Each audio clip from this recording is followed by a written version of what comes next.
बिस्मिल्लाहिर्रहमानिर्रहीम। कल अडयाला जेल के अंदर 9 मई के हवाले से जो केसेस हैं, ट्रायल चल रहा है, उनकी समाअत है। और आपने देखा कि जैसे बंद कमरे के अंदर फैसले सुनाए गए, 5 दिन में 3 सजाएं सुनाई गई। ये ट्रायल चलाया जा रहा है, कोई एविडेंस नहीं है खान साहब के खिलाफ, कोई चीज नहीं है खान साहब के खिलाफ। खान साहब की पिछले दिनों आपने देखा जिसमें मैंने आर्ग्यू किया था, और खान साहब की इसी वजह से बरियत हुई थी 9 मई के केस के अंदर, क्योंकि सरकार के पास कोई शवाहिद नहीं थी, प्रोसिक्यूशन नाकाम हुई। कोई ऑडियो, कोई वीडियो, कोई ऐसी चीज नहीं लेकर आ सके कि साबित कर सकें कि इमरान खान साहब की इमा के ऊपर तोड़फोड़ हुई, जलाओ गिराव हुआ, आग लगी, किसी बिल्डिंग के ऊपर हमला हुआ। कोई चीज प्रोसिक्यूशन साबित नहीं कर पाई। तो फिर क्यों केस बनाए गए, क्यों केस अभी तक चल रहे हैं? ये सारे केसेस सियासी हैं। आपने देखा होगा कि राणा सनावला भी कहता है कि अगर बातचीत करें तो फिर रिहाई के हवाले से भी सोचा जा सकता है। तो ये सारी चीजें कंफर्म करती हैं कि किस तरह ये केसेस बनाए गए हैं। तो वो ट्रायल जो है वो चल रहा है, अडयाला जेल में समाअत है।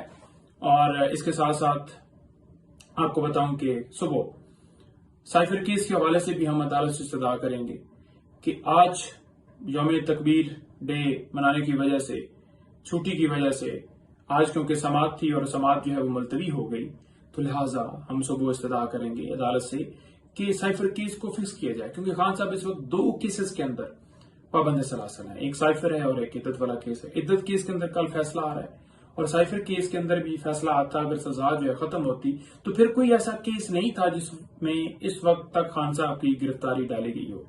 हाँ, ये अलग बात है कि किसी एक नए मुकदमे में गिरफ्तारी डाल दें या किसी पुराने मुकदमे में गिरफ्तारी डाल दें, या जैसे आप देख रहे हैं कि पंजाब हुकूमत ने जो है वो कार्रवाई करने के हवाले से इजाजत दी, और वो सोच रहे हैं कि गद्दारी के हवाले से कोई मुकदमा जो है बनाया जाए कि इस तरह से खान साहब ने कोई स्टेटमेंट्स दिए हैं अडयाला जेल के अंदर। तो लिहाजा वो जो एक साथी है उसने कोई दरखास्त दी है और ये है और वो है और इस तरह से, तो वो एक अलग मामला है। लेकिन क्योंकि खान साहब 2 केसेस के अंदर पाबंद सलासल हैं, तो हम हमेशा ये कहते रहे कि इंसाफ फराम किया जाए। तो इस केस के अंदर भी सुबह जो है वो सदा की जाएगी कि चीफ जस्टिस आमिर फारूक साहब शफकत फरमाएं, और जैसे दूसरे लोगों के केसेस जो हैं वो नवाज शरीफ और दीगर के केसेस फौरन ही लगाकर और उनको बरी किया जाता है, हम इंसाफ का मुतालबा करते हैं। इसके अलावा सुबह ऑडियो लीक केस, जैसे आपको पता है कि रिकॉर्डिंग की जाती है, फिर रिकॉर्डिंग करके ब्लैकमेल किया जाता है। कौन जो है वो पब्लिक करता है, कैसे वो पब्लिक की जाती है, कैसे वो जो है मीडिया के ऊपर चलाई जाती है। बुशरा बीबी साहब और लतीफ खोसर साहब की जो कन्वर्सेशन थी, जो वो फोन पे बात कर रहे थे, उसे टैप किया गया था और फिर उसे जो है वो पब्लिक किया गया था। तो इस्लामाबाद हाई कोर्ट में हमने रजू किया था कि ये देख लें कि कैसे प्राइवेसी के ऊपर हमला किया जा रहा है और इसको बंद किया जाए, और जिम्मेदारान के खिलाफ जिन्होंने इसके अंदर पूरा रोल अदा किया उनके खिलाफ कार्रवाई का हमने मुतालबा भी किया था। तो ये सारा मैकेनिज्म अदालत के सामने सारा मामला गया हुआ है। तो वो केस भी जो है वो इस्लामाबाद हाई कोर्ट के अंदर है। अब उसके अंदर देखते हैं कि किस हद तक जो है अदालत कामयाब होती है और कैसे इस सिलसिले को बंद किया जाता है और कैसे जिम्मेदारान के खिलाफ जो है वो कार्रवाई की जाती है।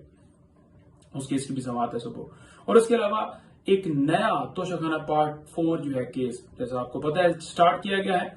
तो वो केस जो है उसमें नोटिस भिजवाए गए थे खान साहब और बीबी साहब को, कुछ नए जनाब वो केस के अंदर जमा जी। अब एक उस वक्त 1 घड़ी थी नहीं, अब तो जो है वो 7 घड़ी हैं और ये हैं, और जो है उन्होंने हार लिया और ले लिया और वो लिया। इस तरह का केस जो है वो नया खड़ा। हालांकि कानून ये कहता है कि अगर एक जुर्म होगा तो उसके ऊपर एक जो है कार्रवाई होती है। ये नहीं होता कि एक मामले के ऊपर आप 10 मुकदमा जो है वो उसी तरह के उसी नोट के स्टार्ट कर दें। तो वो जो नोटिस थे उनको चैलेंज किया गया था, वो भी सुबह उस केस की जो है वो समाअत है। तो इस तरह से केस जो है वो बनाए गए, चलाए जा रहे हैं, और हम बारहा ये इस्तदा करते हैं अदालतों से कि इंसाफ फराम किया जाए। फेयर ट्रायल आइन का आर्टिकल 10A बड़ा वाज़ेह कहता है, फेयर ट्रायल बुनियादी हक है, और ये सारे तमाम केसेस जो हैं वो झूठे हैं। खान साहब इंशाअल्लाह ताला एक एक केस में सुरखरू होंगे। एक एक केस जो भी अदालत के सामने अपर फोरम के ऊपर आता है, जब उसके अंदर हकायक देखे जाते हैं, चाहे साइफर हो, चाहे इद्दत हो, या कोई हो, तो उसके अंदर कोई चीज होती ही नहीं है, कोई लीगल जस्टिफिकेशन होती नहीं है। तो इंशाअल्लाह ताला आज के केसेस के हवाले से जो सुबह का अपडेट्स थी वो ये थी, मैंने आपको बताई हैं।